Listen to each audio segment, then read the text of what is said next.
seen news about it described as a ritual killing. The reality is less dramatic, and it's desperately sad. It's the murder 3 weeks ago in Anglesey of 90-year-old Mabel Leyshon. I met Mabel about 3.5 years ago through delivering Meals on Wheels, and we just got on so well.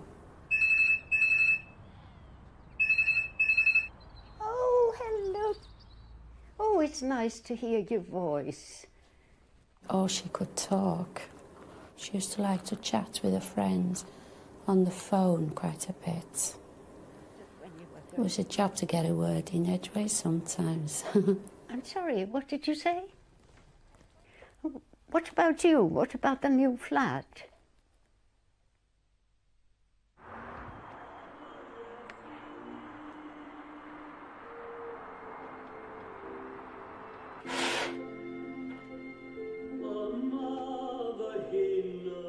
I don't think she liked being on her own. Not day after day. She was always used to mention that.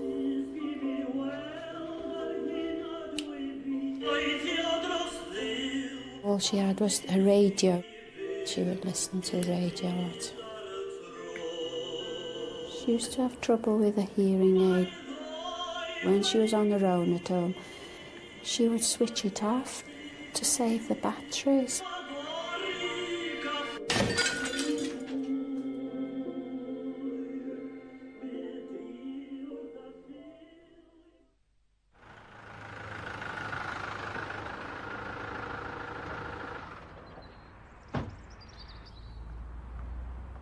Every Sunday I used to take her a Sunday lunch.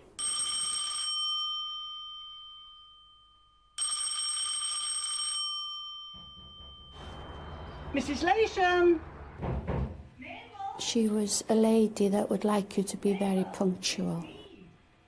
Can you hear me? Mabel!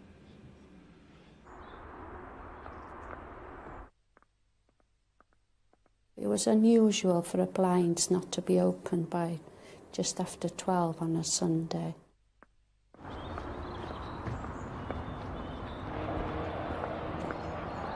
Mabel, it's Jane. Are you all right?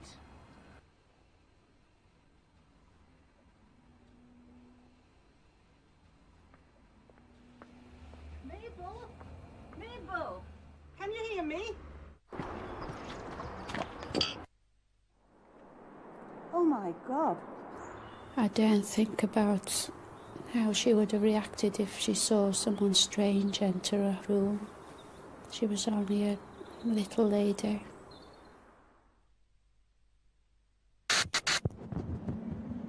Police found Mrs. Leyshon sitting in a chair.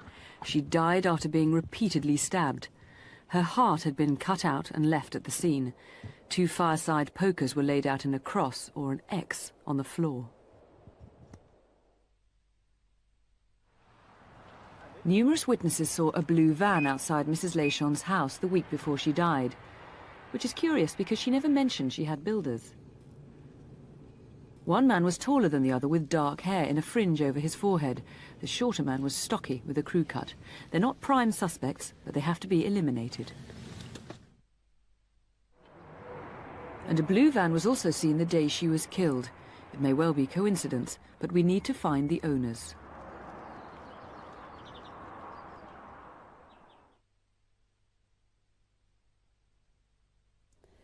And I don't think I'll ever come across someone like her again. Alan, I must say, in my time on Crimewatch, this is one of the worst cases I've come across. Fiona, I have 25 years' experience as a police officer, and I've never seen anything like this before. The blue van that we saw there in the reconstruction, first of all, how can viewers help with that? It's important that we trace the occupants of that van. Probably a couple of vans seen over a few days prior to Mrs. Leyshon's death. A lot of my officers' time is being spent on trying to trace those individuals.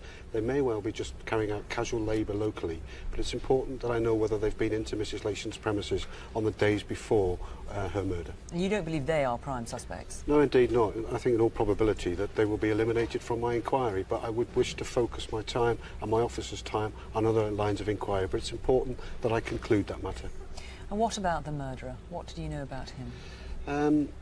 I've used the services of a behavioural profiler, and the thoughts are he's local, that he has mental illness but may well not have presented in the past to mental health teams, to doctors, to psychiatrists, that he is withdrawn, socially isolated, that he will have demonstrated some extremely strange behaviour and may well be living in the community alone or with elderly parents.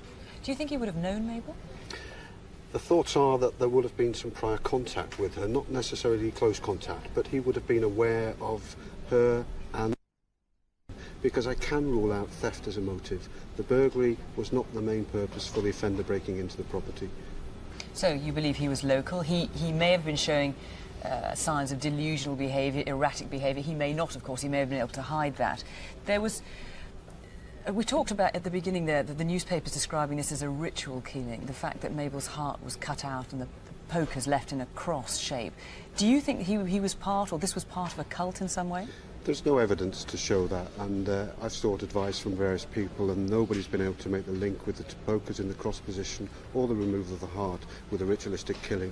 But it clearly is delusional, it is strange behaviour, and I would expect that the individual responsible has demonstrated some strange behaviour in the community prior to the killing. So I'm asking our community, friends, relatives, neighbours of individuals that fit the description that I've talked about, to contact the Crimewatch programme or my murder investigation team as soon as possible. Because it may be that there is a family in the local area who have concerns about a family member, and presumably he would have had blood-stained clothing, would he not? The expectations are he would have been heavily blood-stained, and again, if somebody is aware of somebody who on the Sunday the 25th of November has been blood-stained, or in fact has not been seen during the night, 24th, 25th of November, or the behaviour strange, then please contact us.